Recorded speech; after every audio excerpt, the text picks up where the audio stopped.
Hello, my bookish friends. Welcome to my November wrap up. First of all, I would just like to say that now that Thanksgiving is over, it suddenly got so cold where I live. It's like 21 degrees outside and it's freezing. So I hope you guys are warmer than I am. I decided to showcase the books in the order that I read them in. So I started off with a NetGalley arc called The Fiction Writer, and I was so excited to receive this book. It was really close to the publication date when I requested it, so I thought there was no way I was actually going to get it, but I did, and I was so excited. And I actually really enjoyed this book. I probably would give it 4 stars. So it's a little bit slower and not a ton happens, but for some reason it just really worked for me. I'm always a sucker when it comes to stories about authors and about writing and about publishing houses or anything that has to do with books. Basically, I'm just a sucker for that kind of stuff. So I really enjoyed this one. This was like a modern retelling of the book Rebecca. I have not personally read Rebecca yet, which I know is sinful. I really need to get to it.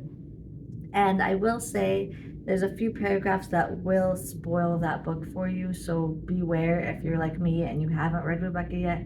It will spoil some things for you.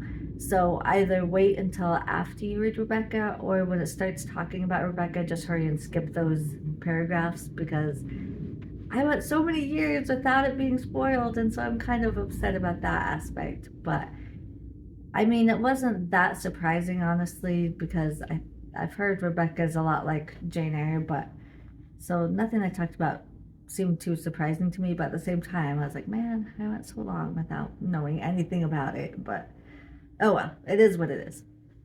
But anyways, this is about a woman who she's a writer and she's down on her luck and she's having a difficult time writing her next book.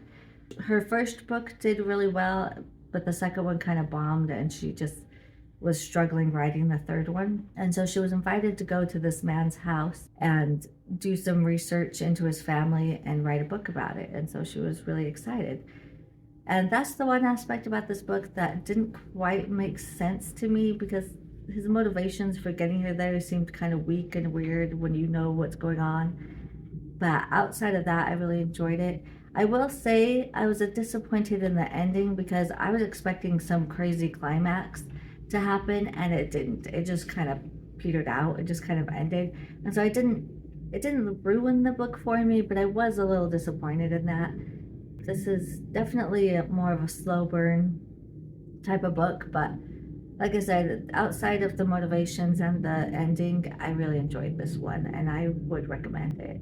Okay, moving on. I read Where He Can't Find You.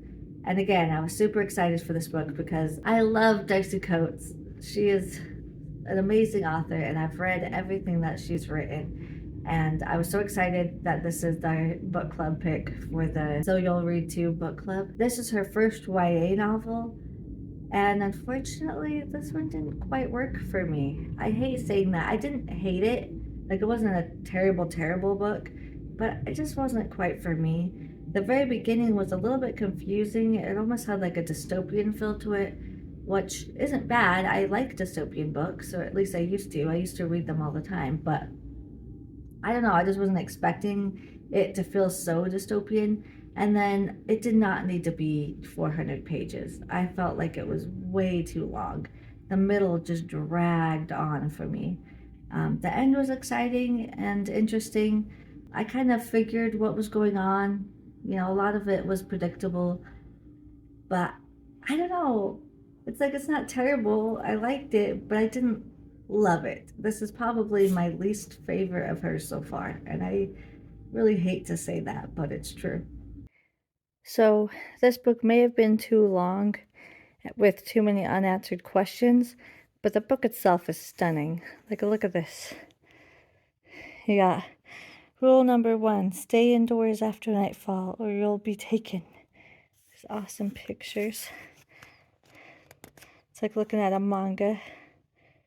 Let's see if I can find another one. Here we go. Rule 2, red thread means a stitcher victim is close by. Look how stunning that is. Let's see the next one. Rule 3, stay as far away from Charles Vickers as you can. And there's one more. Come here.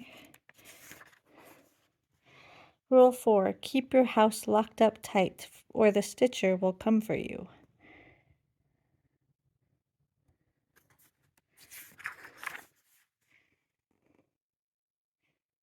So cool. I just think that's really awesome. So I just wanted to share that with you guys. So this is about a group of kids, and they live in a small town, and they're unable to leave. It seems almost in a supernatural sense where people try to leave, but they're like compelled to come back. And I really liked that aspect. It reminded me of Hex by Thomas Huvelt.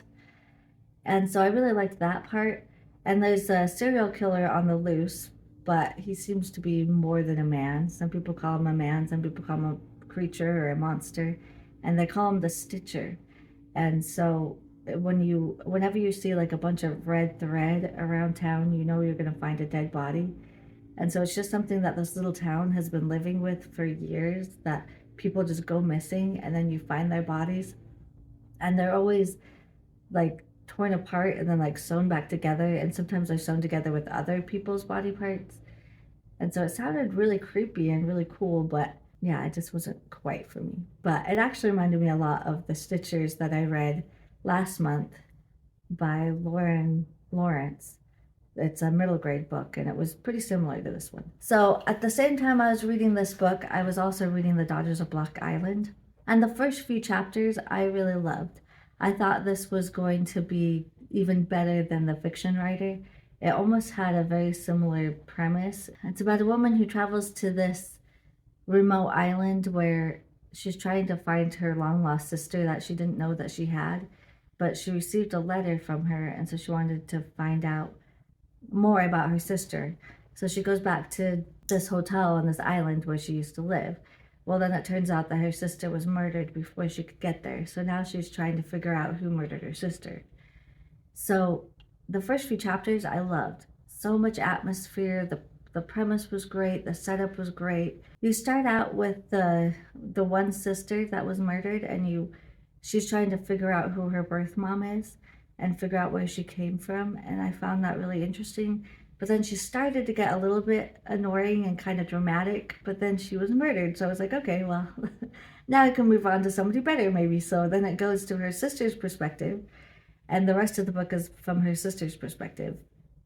But unfortunately, when she comes to this island to find out what happens to her sister, you go through like all the stuff that her sister already discovered. And so it was very repetitive in that sense. It's like, okay, yeah, we already knew this, you know. And then when it gets to the more exciting parts and you get to like the reveals, oh, I hated the reveals. I can't say anything about it really because it would spoil it, but I just thought it was ridiculous, especially in one aspect that I can't really mention. But I really got to a point where I wished I had DNF'd this. It was, you know, the beginning was really good, but then it was repetitive, and then it was dumb. And I was like, I should have just DNF'd this. But I feel like I've been DNFing a lot lately, and so I just didn't want to, so I just powered through, and I wish I didn't. So anyways, so I was reading this book and that book at the same time, really wasn't interested in either one of them. It took me like 10 days to read both of them, which for me is a long time. And so I was kind of starting to feel slumpy, but you know, it's like I just got to keep going through because I have another NetGalley arc that needed to be read. And so I started The Curse of Penrith Hall. And again, the premise was really awesome. This is about a woman who works at a bookshop, and her boss requests that she brings a box of books to this old estate. Well, it turns out that it's in the same small town. Well, I don't know if it's a small town, but it's from the same town that one of her best friends lives. And she hasn't seen this friend for years because after she got married, she just kind of disappeared and she hasn't heard from her. And she was disappointed that she got married to this man because she could tell that he was not a nice guy. So anyway, so she views this trip as a means to reconnect with her friend. So she drops off the books and then she meets with her friend, and the friend's husband ends up murdered in the orchard. And so now she's trying to figure out what's going on, and the person that she was supposed to drop the books off to turns out to be a witch.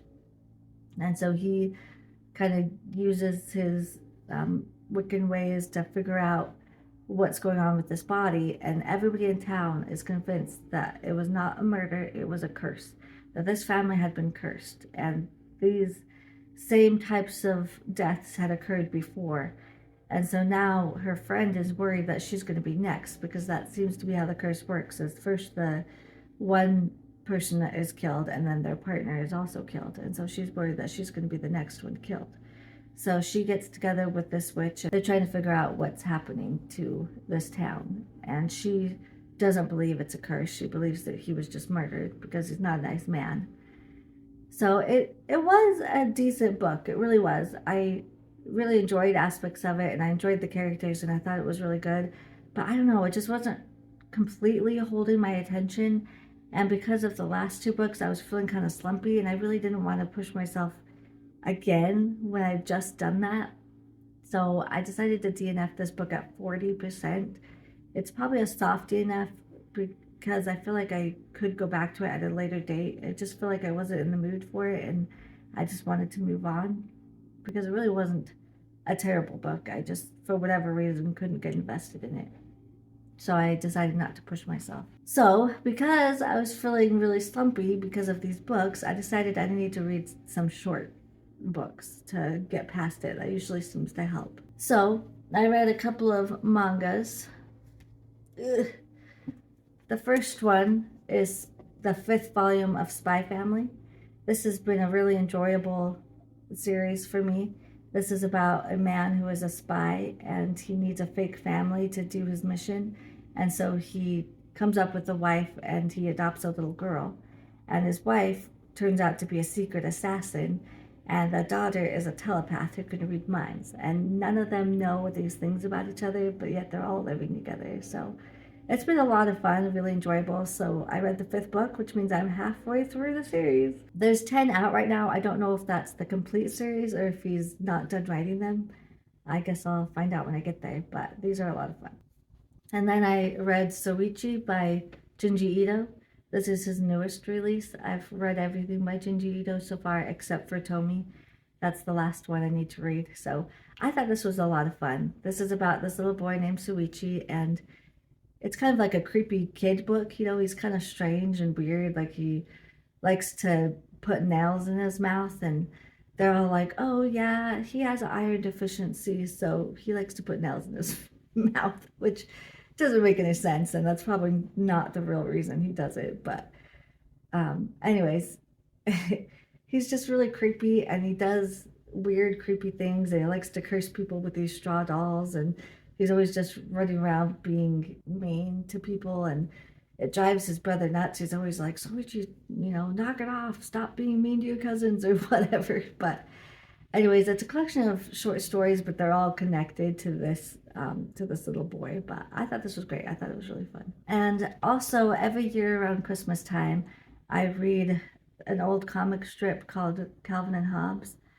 For those of you that are old enough to remember this comic strip, it's great. It's really fun. So this is about Calvin, who's a 6-year-old boy, and he's the type of boy you would never want for your kid. He gets in trouble constantly. He's mischievous. He creates messes. He's got boundless energy. He's a parent's worst nightmare, really. But he's funny. He has no interest in being good. He wants to be bad all the time. He wants to throw snowballs at the girl down the street, or he likes to play pranks on people, or he likes to do mischievous things. But anyway, so Calvin has a best friend named Hobbs, and this is his stuffed tiger, and they do everything together, and he's basically his only friend. So in his mind, he's alive, of course. So it just goes through his adventures with his stuffed tiger. And I love it because it's a 6-year-old boy, but he doesn't talk or think like a 6-year-old boy. It's definitely geared towards an adult audience. And You know, he uses a lot of big words and he talks about big adult concepts that a true child wouldn't understand. I found some bookish ones that I wanted to share with you, and then there was one that I just thought was really funny. So I'm going to go ahead and share those with you now. Hey, are you reading that book Mom gave me from the library? Mm-hmm. Is it good? Do you like it? Is it exciting? Are you having fun? Shh. How could it possibly be fun when it's so quiet? Mom. Hey, Mom. Calvin, stop yelling across the house. If you want to talk to me, walk over to the living room, where I am. I stepped in dog do. Where's the hose? For school, we're supposed to write a paragraph about what our dads do. Dad, the paragraph. Catchy title, huh? What does my dad do? Mostly he gets on my nerves. The end. You may get a point for succinctness. Well, what else is there to say? I love my school books. Just think, pretty soon we'll have read all of this. I like to read ahead and see what we're going to learn next. It's so exciting to know stuff. Having a book is like having a friend with you. If you flip the pages of my book, an animated T-Rex drives the Batmobile and explodes. Sometimes I think books are the only friends worth having. While you're reading that boring book, I'm going to go do something fun. Okay. I'll be having the time of my life while you'll be sitting here yawning and wishing you were... I'll just kind of read over your shoulder, okay? No, go do something fun. He's kind of like Bart Simpson and his attitude towards books. The Land of the Wild Beasts? That's the first book I read all the way through. You read a book all the way through? Why? I can see how you think that. But on the other hand, I can read you like a book. You read books. I read this every year around Christmas because my dad was really into Calvin and Hobbes as well.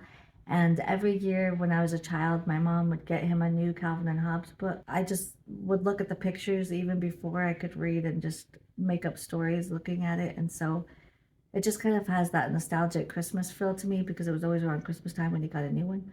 So it's kind of been a tradition for me. So when I was adult, I got the complete edition. There's like 3 big hardback books that has all of them that he ever wrote in it. So that's been a lot of fun. It was a good investment. So okay, so next I'm also part of an in-person book club, and for this month they chose Finley Donovan is Killing It. And I was really excited that they chose this book because this has been on my TBR for so long and I just have never gotten to it. So I'm so excited to finally get to it. And I'm glad to say that my slump was over because I loved this book. 5 stars. So if you don't know, this is about a woman who is also an author, and she's also feeling slumpy in her writing career. She doesn't know what to write about next, and she's just going through a divorce, and she doesn't have a lot of money, and so she really needs the advance in order to pay bills that have been piling up and to help, feed and clothe her children. So she goes to a fancy restaurant to meet with her literary agent to talk about plot and about the next book. So they're talking about murder and stuff, but she's talking about her book and the plot of her next novel.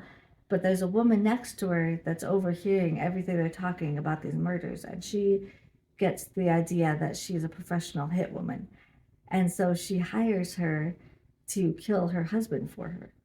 And so she's trying to tell this woman, no, no, no, you misunderstood, but she's not hearing it. And she's like, here, I'll pay you $50,000, and Finley Donovan's like, wow, that's a lot of money. I could really use that money, but not seriously considering murdering someone, but, she kind of makes her think. And then certain events take place and she gets embroiled in things that she never intended to. And it gets a little bit nuts from there. And I just thought this was so fun and such a creative concept, and I just enjoyed every minute of it. And I also really like this book because usually you have like the villain show up and he does like the monologue to explain everything. And she didn't go that route, which I'm very pleased about, is she had the main character figure everything out for herself, so, oh, this is what must have happened, or oh, okay, now because of this, I can see that this is actually what happened, and she was able to think things through in her own head about what happened instead of having somebody come out and explain it to her. So I really enjoyed that, and I thought this was a lot of fun. There's actually 3 books in the series, but I haven't heard very good things about the second and third book. And this one wraps up enough that I don't feel compelled to continue. I would hate to read the second and third one and then be severely disappointed because I like the first one so much. I just haven't really heard a lot of people that liked the other ones. So leave me a comment below if you think I should continue on with the series or if you think I should just end it here. So I read half of that book while I was at home, and then the other half I went down to St. George for Thanksgiving. My parents have a house down there, and so I finished it down there. And while we were down there, so it was cold. It was like 40 degrees down there. And in the little community where my parents' house is, they have like a communal pool that everybody can use. And so we would go over to sit in the hot tub, but the pool was still there. It was still open, like they don't cover it or anything. And it was ice cold. My kids were trying to dip their toes in it and, oh yeah, that's cold, and then they would stand it and, it's cold. And so we started like counting how long we could stay in this freezing cold water before jumping out, and kind of made it into a game. And so my husband, he jumped in and swam the length of it, and he realized, oh wow, that is really freezing cold. He knew it was cold, but he's like, that's colder than I even thought it was. And so he bet me and my daughter that if we were able to swim the length of it, then he would give us $20. At first it was going to be 10 because he made the bet before he got in, but after he got in and realized how cold it was, he upped it to 20. So he says, I'll give you guys $20 if you can swim the length of this pool. He didn't expect me to actually do it, but I did it. Yay! So I told him he had to take me to Barnes & Noble for some guilt-free book buying with my $20. So my daughter was able to buy some toys, and I was able to go to Barnes & Noble. So I bought 2 books. I bought The Devil Crept In by Ania Alborn, and I really need to read her stuff. This is my 4th book I now own from her, and I haven't read any of them yet. So I really need to get on that. I hear such good things about this author, and I hear such good things about this book, and I'm very excited to read it. I don't actually know what this is about, really. I think there's like a boy whose best friend goes missing, and then he's trying to figure out what happened to him or something like that. But anyways, I just hear really good things about it. And then I also bought Ramina by Junji Ito. I've already read this one. I got a copy from the library during the summer, but I wanted to add it to my Junji Ito collection. So I'm glad to have this one. I've been wanting to get this one for a while. And then also while I was down in St. George, me and my husband and my brother have a tradition every Thanksgiving to go to a movie together. So we went and saw The Ballad of Songbirds and Snakes. For those who may not know, this is the prequel to The Hunger Games. And I read this a few years ago when it first came out. And this, I don't know how to feel about it. On the one hand, I thought it was pretty good, and it was interesting to learn about Snow. This is about President Snow before he became the president of Panem and how he became the evil man that he is. And so it kind of goes through him when he was younger. So I found it interesting and entertaining, but at the same time, it's definitely not as good as The Hunger Games, in my opinion. And I'm a little bit confused about the ending. Like, I hate the ending because it's a little too ambiguous, because something happens and I don't know if it was on purpose, like if it was done on purpose, or if it was an accident and he read something into it that wasn't there. I don't know what actually happened to a certain someone, and I don't know. I just felt it was a little bit too ambiguous. You kind of have to draw your own conclusions. But, and also it had like a Hunger Games aspect to this where, you have the children in the arena trying to kill each other, just like in the other books, but it was very lackluster. In the Hunger Games, you're right in the thick of it. You're in the danger, you're rooting for these characters, you don't know what's going to happen. And this one, because you're following President Snow and he's not actually part of the Hunger Games, he's a mentor and he's just observing it like everybody else, you kind of feel that removal from the story, like you're just watching it. And so it doesn't have that same impact, and it's all in like one room. It's not the big arena that you see in the later books. And so it just felt a little flat to me. So that aspect of the story was disappointing. So I don't know. I'd probably give this about 3 stars. It was not terrible, but I didn't love it either. But anyways, it was enjoyable. 2 hours though spent with my family. So also while I was down there, I decided to read a short story by Brandy Reed. And this is part of the Dark Corners series. I read the Sleep Tight Motel and also the Hannah Beast, and I really enjoyed both of them, and so I wanted to try another one in this series. So I decided to go with Oak Avenue, and I really enjoyed this one a lot. This is a haunted house story, and this is about a woman and her husband who, of course, move into this gorgeous Victorian house. But what's interesting about it is normally, authors like to create the atmosphere of either being dilapidated or else being just gorgeous and pretty. But in this case, it had been renovated, but it was renovated in like the 70s and it was like super, super ugly. Like they'd taken out all the charm and they'd put in like ugly carpet that went halfway up the walls, and they took out all the wainscoting and all the pretty windows and everything else, and like they just made it ugly and painted over everything and just destroyed it. And she was like, man, this is a travesty. And she like, what is it, restores like historical buildings, and so she was going to turn this house into a beautiful place to live. And so she starts ripping up the carpet that stunk anyways, like cigarettes and cat urine and stuff, but and starts renovating. And then some of the trees around the property were rotting and dead, and so she had to remove them. Well, underneath one of these trees, she finds this beautiful, gorgeous, ornate Victorian door. And she's like, oh, wow, that is so pretty. I can't wait to put that back into the house. And so she discovers that it was the door that was to the attic. And so she reattaches it. Well, then every time she goes past this attic, the door is always open and there's always like a wind blowing through it. And she starts hearing voices and all of these things. And she fears for her daughter's life. She's only like 18 months old and her husband's away on work a lot. And so she's by herself and things begin to happen that makes her feel unsafe. So, anyways, it's really good. I really enjoyed it. I will say the ending was okay.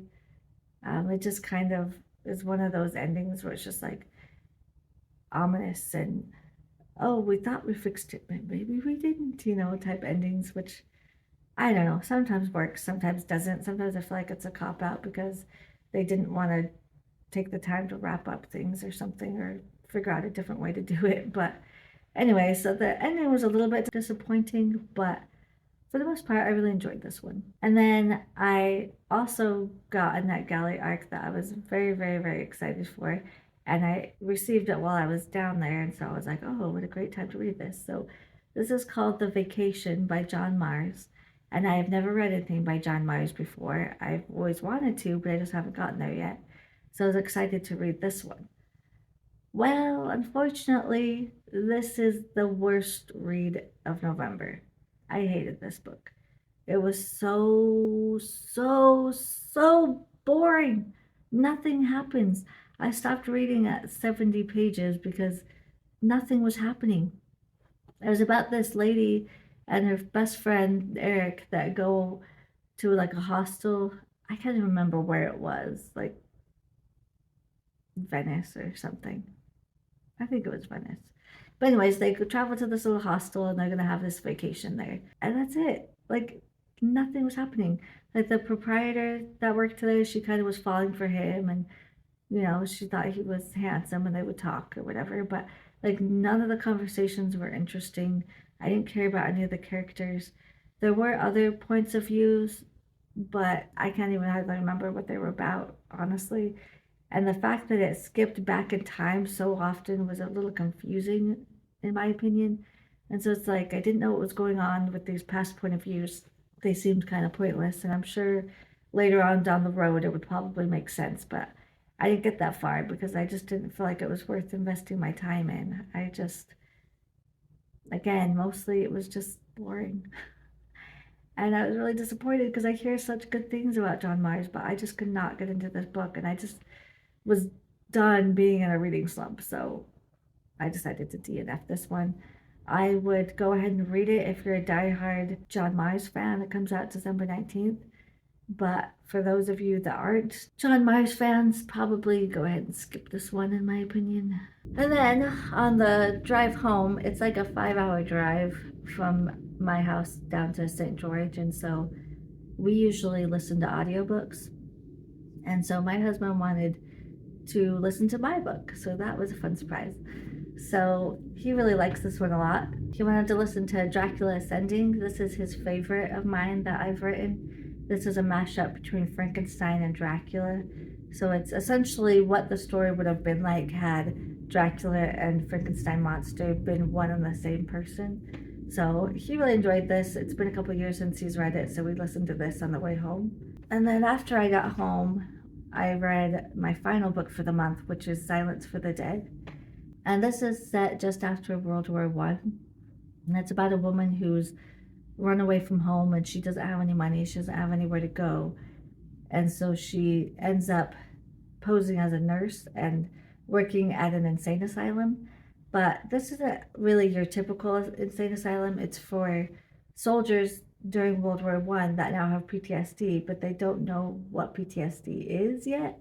And so they just think that they're mad, and they all just stick them in this house far away from everybody, which is so sad and so tragic. Anyway, so she poses as a nurse and she's working at this asylum with these men. And she comes to find out that there might be more going on at this place than meets the eye, because these men are having nightmares, but they're all the same nightmare. And they hear footsteps at night, or they see things, and it makes them scream in the middle of the night. And so she's thinking maybe they're not as mad as they seem, but there's something else going on in the house that has been converted into this asylum. So this was a lot of fun. I really enjoyed this a lot. I really enjoyed the characters. The writing is phenomenal. I love Simone St. James. She can do no wrong in my book. Not to say that I don't like some books more than others, but I just love her writing and I love her stories. And this is actually a backlist title that's been re-released with a new cover. And I love this cover. I love this beautiful, beautiful house. And I love that it's got purple, I love the color purple. So I was excited to get this back released from her. And I thought this was fantastic. I'd give it 5 stars. So before I leave, I went on a hike down in St. George. And I just wanted to show you some footage of it because it was so gorgeous and so pretty. And I just thought you guys might enjoy it. So we hiked down and I think it was Snow Canyon. So enjoy.